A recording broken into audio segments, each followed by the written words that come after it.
Hi, before we get underway with part two of a knife painting in lockdown, I've got a request. As you probably realise, YouTube videos and YouTube channels are absolutely no use at all unless you have subscribers. I can put out these videos, they take ages to do and ages to edit, but if I put them out and I don't get people watching them, there's not really much point.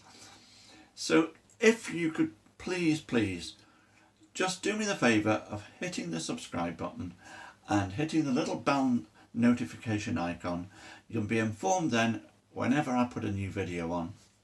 It will help me a great deal and it'll make it worthwhile me doing these videos. I'm not going to make any money out of them, I know that. I just want to make sure that as many people watch them as possible. That's the reward, really. Okay, so let's get on with Knife Painting in Lockdown, Part 2.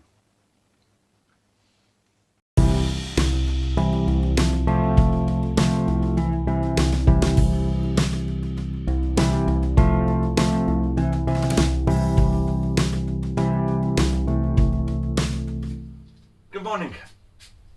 So, yes, it's another day. It's the next day. I spent a lot of time last night just editing last night's video and getting it online, which took me until goodness knows what time this morning. But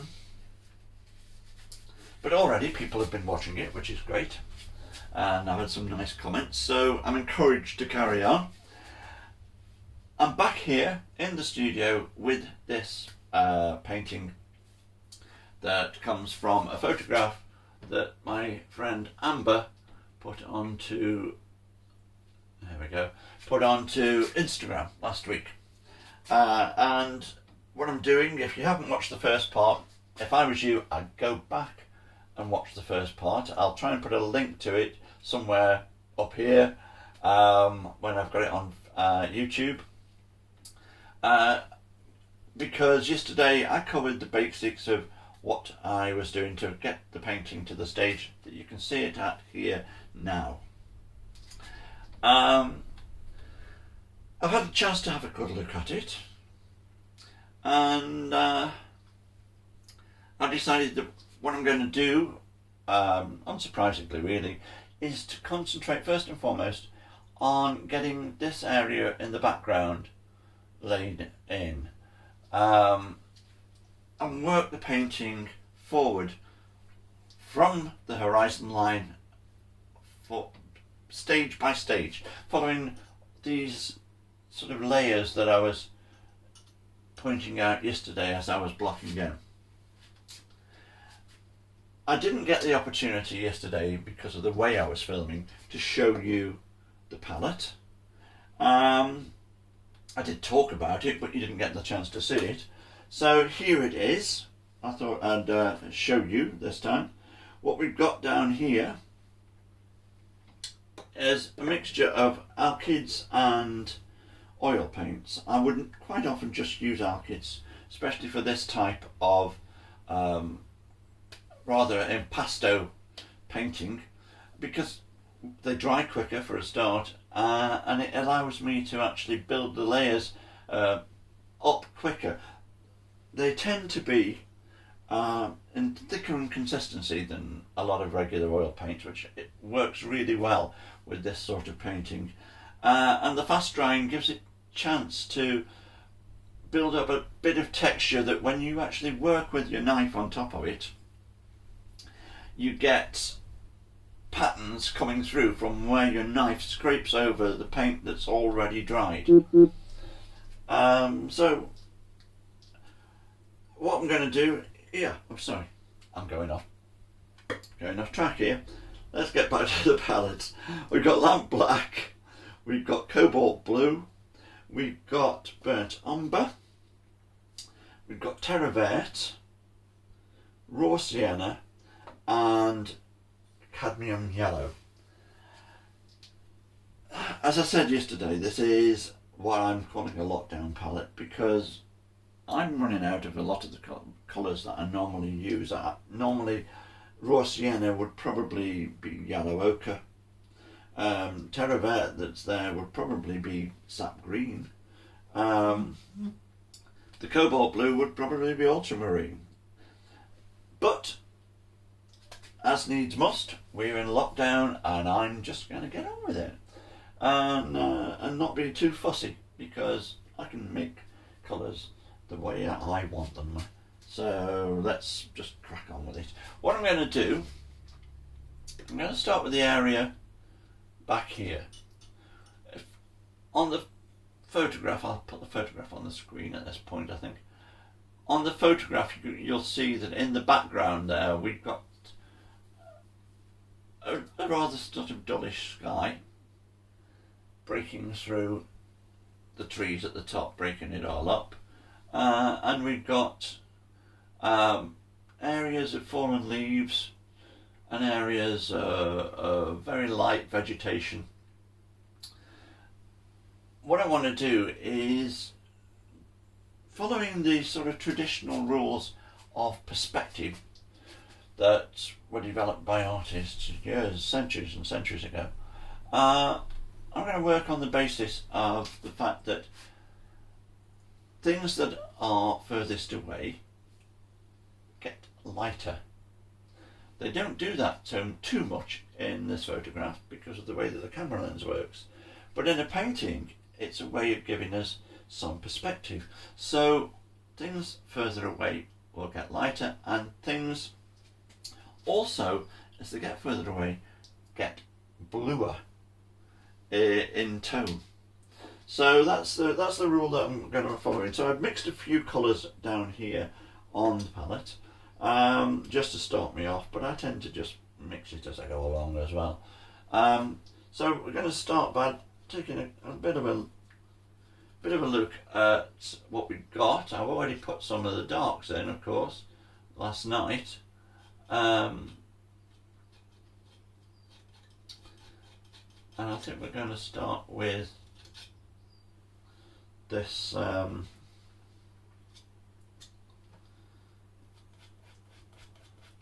this first bank before I put the background trees and everything. Now, one of the things that you will notice as you start to apply paint like this is that quite often it's difficult to judge the relationships between the colours, between the tones really, until you actually can get until you can actually get them on the painting surface, whatever it is you're using. In this case it's a board, and get them next to one another and see how they relate. So that's what I tend to do here, just putting in the sort of distant leaves that have fallen on the ground, and laying in just different textures and different tones to try and pick out what's there without going too dark, which is quite easy to do when if you're just sort of looking at the painting, at the photograph, because the photograph is giving areas of quite intense darkness. You'll notice, if you can tell, I hope you can tell from the where the camera angle is at the moment, but you'll notice that I'm sort of mixing on the board as I go a lot of the time, letting the colours that are there, the textures that are there, almost start to like form themselves in a way, just by the fact that I'm not spending a lot of time mixing the paint together over and over again on the palette. And there are areas like this here where I've got the black underneath and I'm laying the paint on the top of it, letting the areas of black show through, and it's sort of scumbling, I suppose, if you're familiar with the term. When we're talking about brush painting, we're often talking about scumbling in terms of laying paint onto a surface, dry brushing they call it as well, and allowing the paint to just sit on top of the surface, and allowing the paint to actually blend as well as it goes together. My apologies if this camera that I've got over here starts strobing, which I've just noticed it was doing. I hope it's not too distracting, but the problem is as I step back and move around, it's picking up the fluorescent light that's above me, which I need to be able to see what I'm doing. It's not ideal. It's not ideal. It didn't seem to do it as much last night as it's done it today. As it's doing it today, because I've got the window behind me. I'm thinking I might have to put a curtain or something over that window there behind me. But I haven't got around to doing that yet, so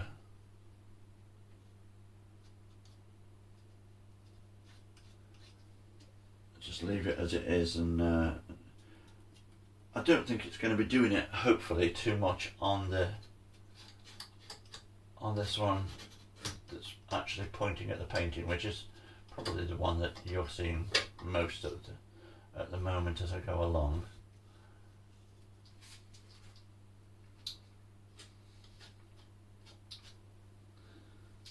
That's coming along.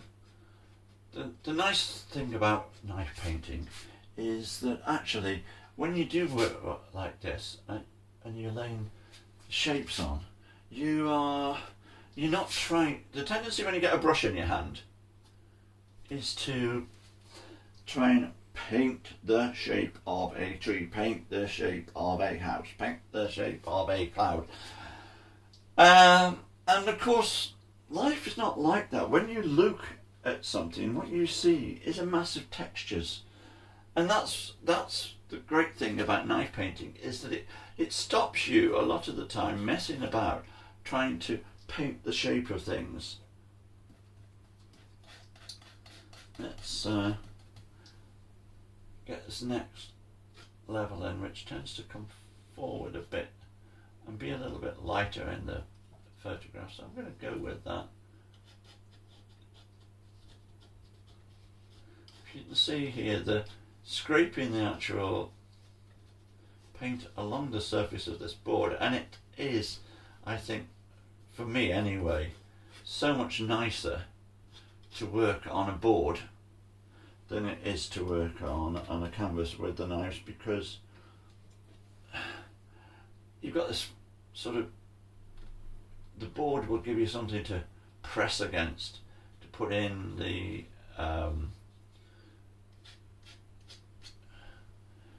textures, and to be able to sort of push it against the actual surface. And you can put it on, you can scrape it off.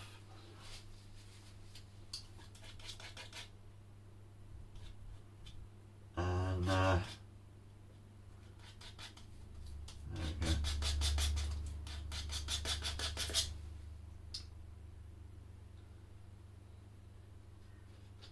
And just let bits of it create the textures that you want to create. I tend to try and make sure that I've covered most of the, well, all if possible, the board behind, because I don't like to see the white gesso layer showing through. Getting a little bit warmer there. Not too much though.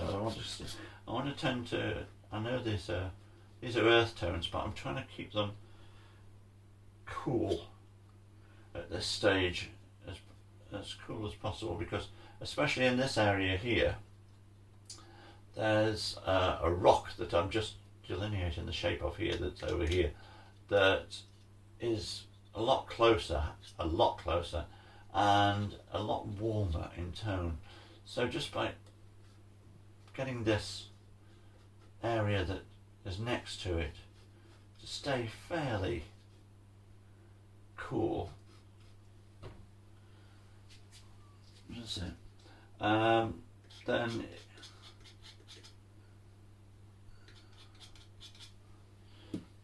the rock, when I put in the warmer tone of the rock next to it, should come forward fairly easily. Let's get a bit more dark in there. That's it. The areas that I didn't put dark in yesterday, that I'm just scraping a little bit of dark in now there, just ready for where the foliage is going to come over the top. This area around here is fairly dark still, but in front of that we have an area that's really quite light, of sort of, I don't know, grasses or something, but I think grasses, last season's grasses, would it be? There we go. That are creating a nice, like a feathery sort of texture, which I'm trying to use the knife to intimate here. And it's all about that. It's all about suggesting. And I think that's the beauty of this type of painting. It's making suggestions, it's intimating, rather than absolutely delineating everything and putting everything down as you think, oh, that's really got to be drawn and coloured in, really. I think that's the thing, isn't it? It's colouring in. That's what we used to do at school, isn't it? When we were kids, we do colouring in. We draw the lines and we colour them in, and we try our very best not to go over the lines. Going over the lines, that's a sin, isn't it? That's something you're not supposed to do. You're not supposed to go over the lines.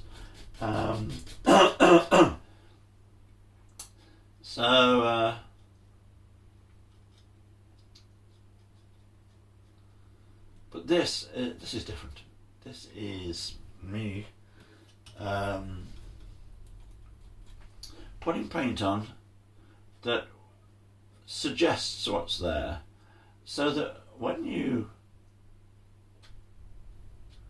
step back and have a look at the painting when it's done, you're going to see a scene. You're going to see the scene that's up there, but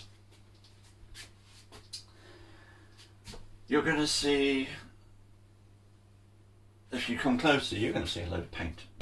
That's basically it. You are going to see a load of paint, and that's what it will be. Now, I think I've got a lot of the brown in there I want to get in. I want to start putting in some of the foliage, still keeping it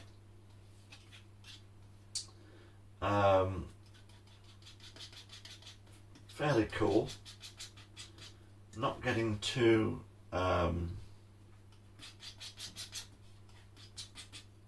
not getting too warm, because I want it to.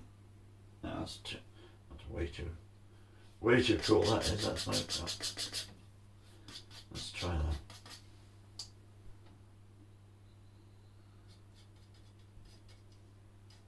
That's it. Get a bit. That's it. We'll get some greens in there. Maybe a bit warm. Let's cool it down slightly.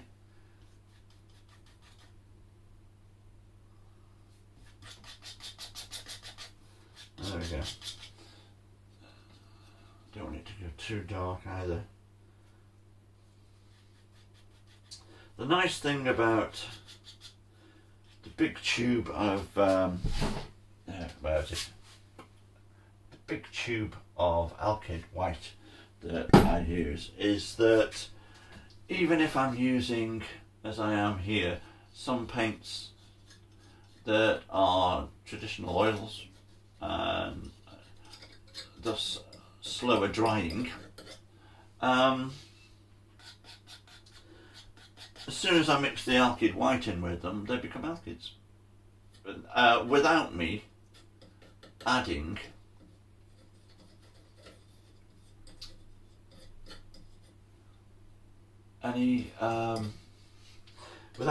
any liquid to them, because liquid of course tends to, I'll come back to that in a minute. Liquid tends to have it tends to thin them down. I don't want to thin them down. I want to keep them sort of plastic. I think it's probably the best word that we can use there. I want to keep them plastic. I want to keep them so that they work in a texture, keep the texture. I want that texture to be there.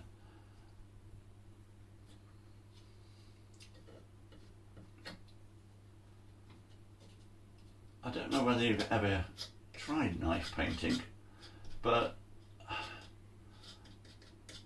after a while of doing it, as you work your way through a few paintings, you start to just instinctively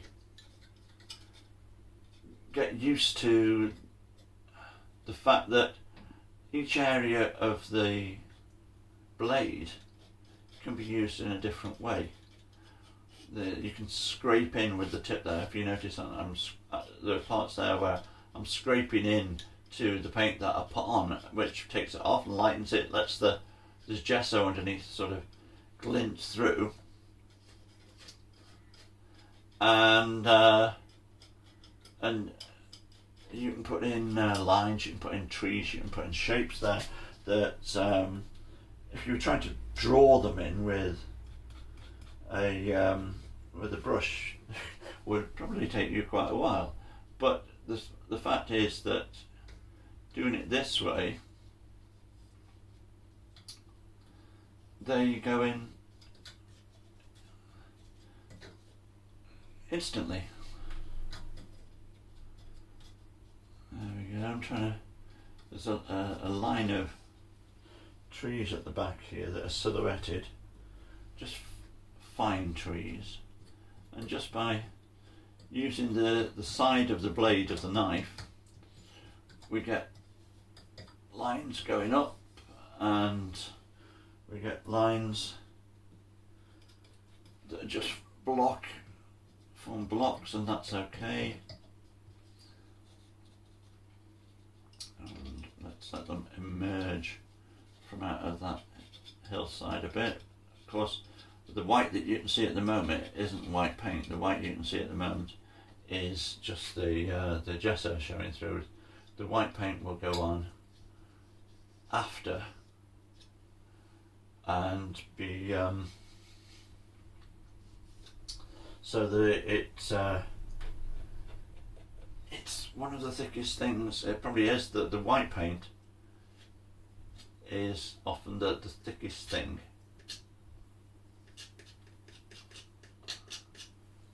on the thickest thing on the painting. I don't know whether you noticed, I made a mistake there, and the mistake I made was because I was talking about white paint. For some reason my brain went ahead of me and loaded the knife with white paint, and that wasn't what I wanted at all. So just wiping it back there, just let it show through, that's fine. And that's better. There's some verticals in the back here.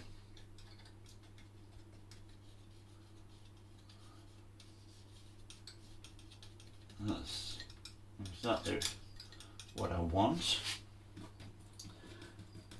Get the silhouettes of the distant trees in there. Some of them lighter than others. Some of them coming down, of course, into the actual ground below here.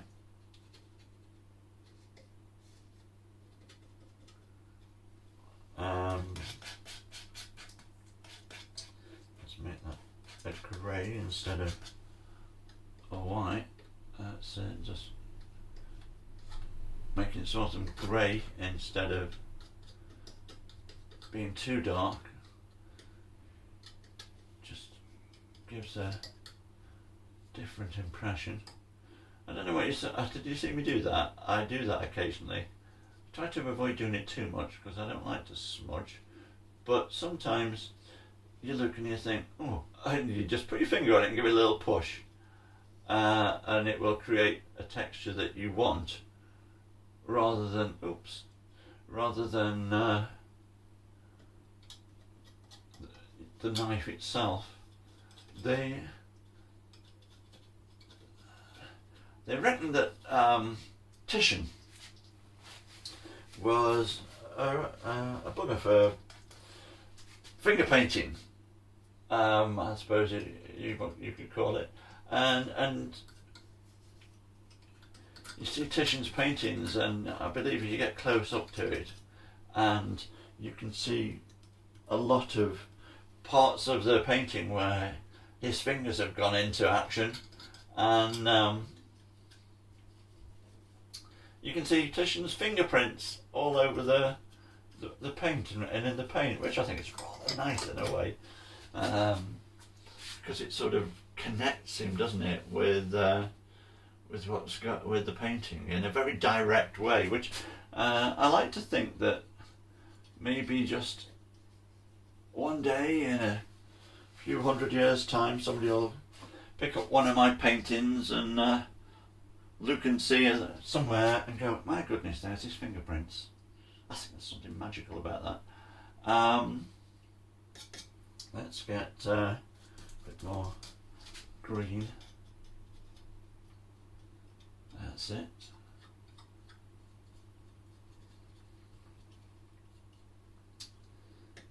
That's it. We don't want it to be... I'm not painting individual leaves and all that sort of thing. But you can't see individual leaves from that distance, can you? Let's be honest.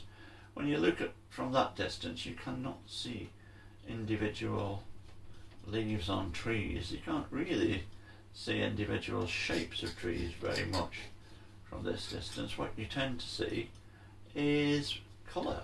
Oh, it's green, there's a tree. And so that's what I'm trying to recreate here as I put this sort of intimation of foliage in there. And it doesn't matter if it goes a bit blockier, then I'd like it to, because remember there is white going to go over the top of all this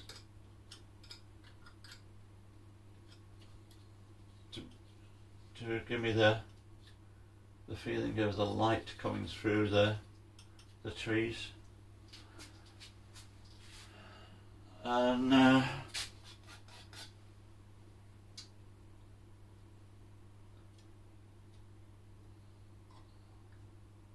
we are.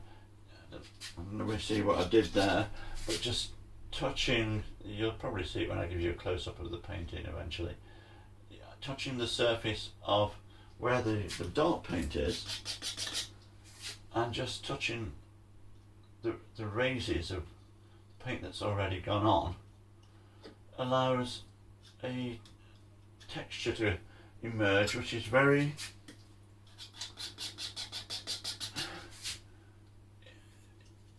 like foliage, basically. It's got that broken effect that you get when you look at trees and bushes and everything in a distance. I'm very aware of the fact that I keep using some of the same words over and over again. I must have said foliage over and over again in the last few minutes, which is not. There we go. It is not what I want to do. One of the things that really irritates me when I watch somebody else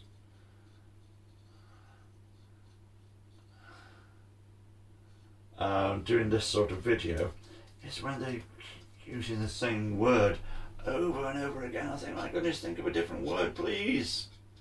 I'm sure there's another way of saying what you're trying to say, but I'm in danger of doing it myself. Foliage again, there we go. More foliage. Foliage, foliage, and even more foliage. Let's add a little bit more yellow into this bit as it comes forward. Let's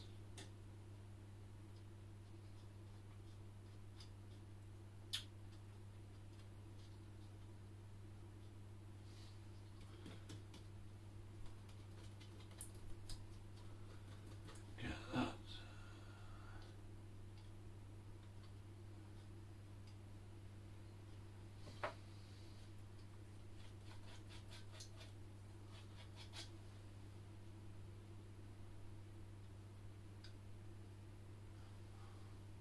There we go. Just had one of those quiet moments again when I was concentrating. You'll just have to bear with me when that happens, because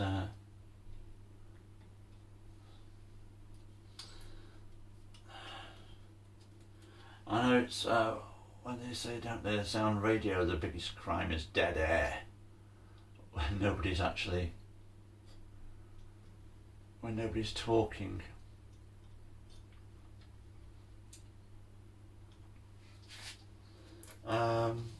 But you can see what I'm doing, so hey, there are times when I'm going to be concentrating on what I'm doing, and you'll just have to bear with me as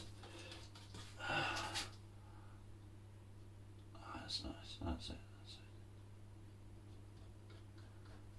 Bear with me as I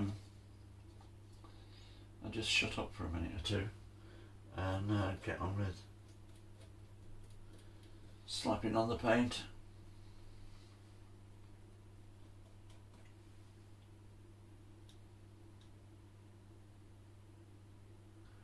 Now,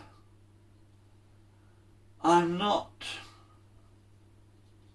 over worried about trying to duplicate the exact colours that I'm seeing on the painting on the tablet here, and one of the reasons for that is you're not going to, once this is all over and this is hanging on the wall, you're not going to see that anyway. You're going to see the painting, you're not going to see the you're not going to see the photograph that it came from. Let's face it, if I was out painting plein air at the moment, which would be very lovely but isn't possible, all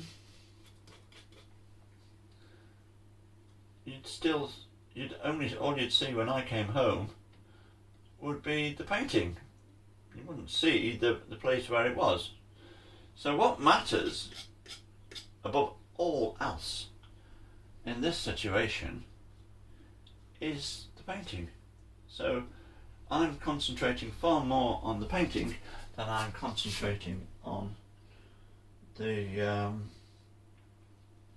photograph. The photograph is there to keep me focused, I suppose, keep me fed with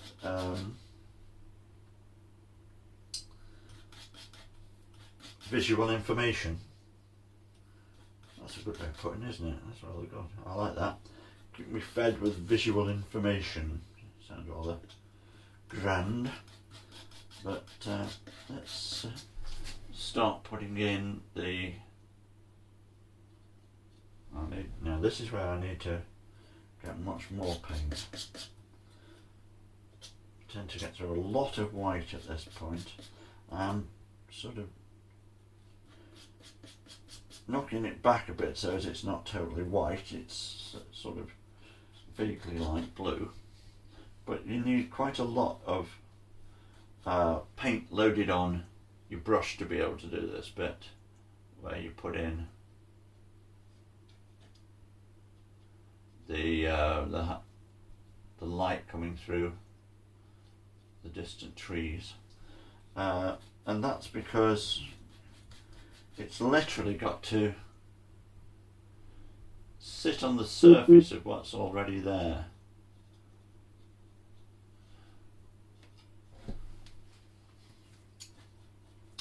Now I'm trying to do this as if I was there, as if I was painting plein air for you, really. And of course, the problem that you get is that I'm laying this paint on top of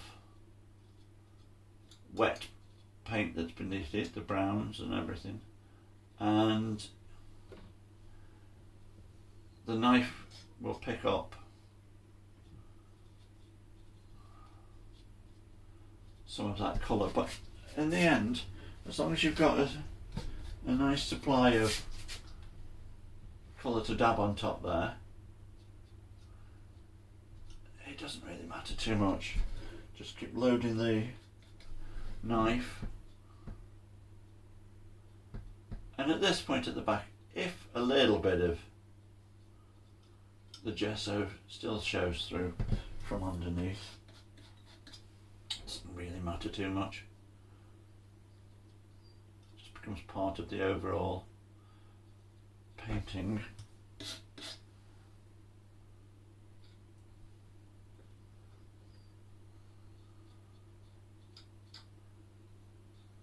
That's it. And gives you some of the little holes in the screen. Yeah, that's nice, I like that.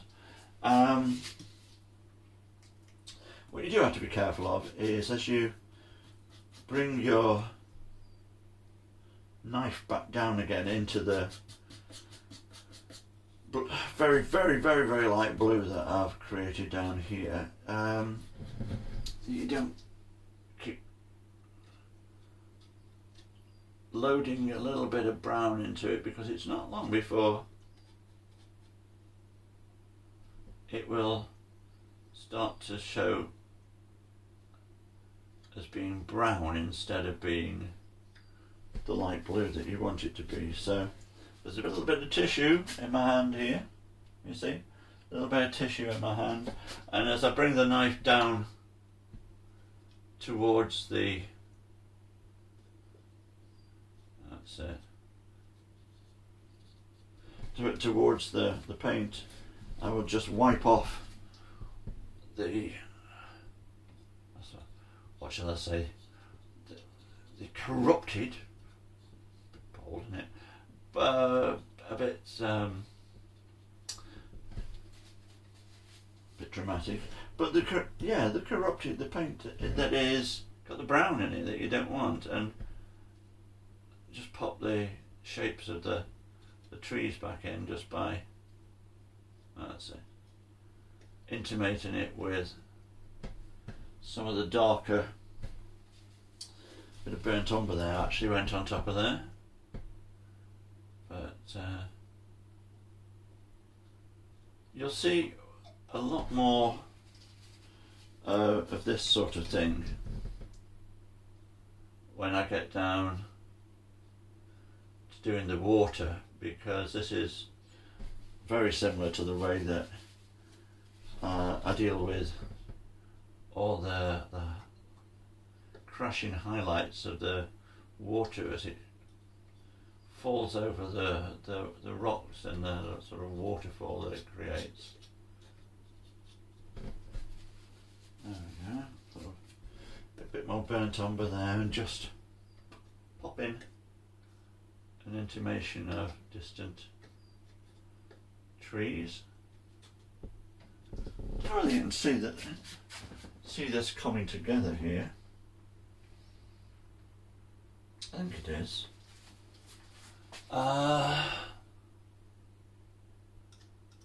Just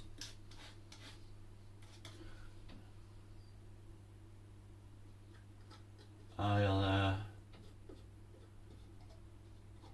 just get this back area in, and then I'm going to stop for a while, because I've just looked at the timer on the camera, well, phone that's next to me here, that's recording what I'm doing, and so far I've been doing this for 40 minutes, and it's quite a long time for you to be watching this happening, and more to the point, it's quite a long time.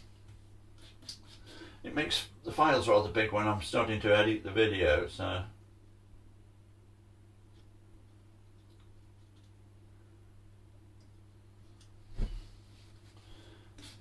I shall stop, and this can be part 2 of the process. I did wonder how I would do this. I've wondered about this for years. I wanted to do this when I was painting primarily in watercolours, because you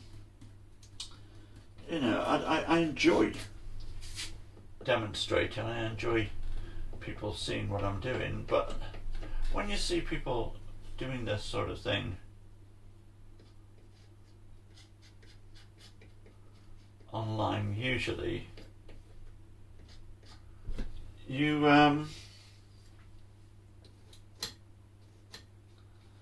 you see them complete the painting in like 20 minutes, maybe 40 minutes or something, and suddenly the painting's finished, and I used to think, well, I can't do that. My paintings take days, some of the watercolours especially, and how the heck am I supposed to do that? Who's going to watch me painting for days? There we go.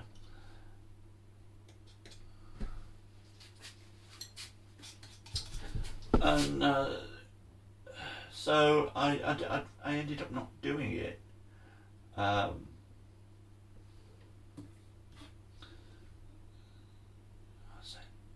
bit of texture. Sometimes you can get light or dark or whatever, and just drag the flat of the blade over the top of the wet paint that's there, and all of a sudden you'll get some interesting texture come through from underneath there. There's a tree that comes up here that I want to not lose.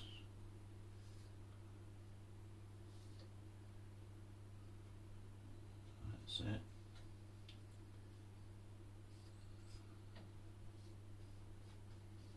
There we go. And I think for the moment that's where I'm going to leave it. And that can be part 2. What I'm going to do is I'm going to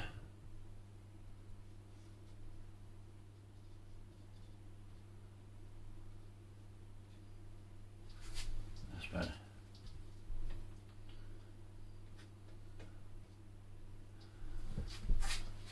I'll take you a close-up of what I've done so far.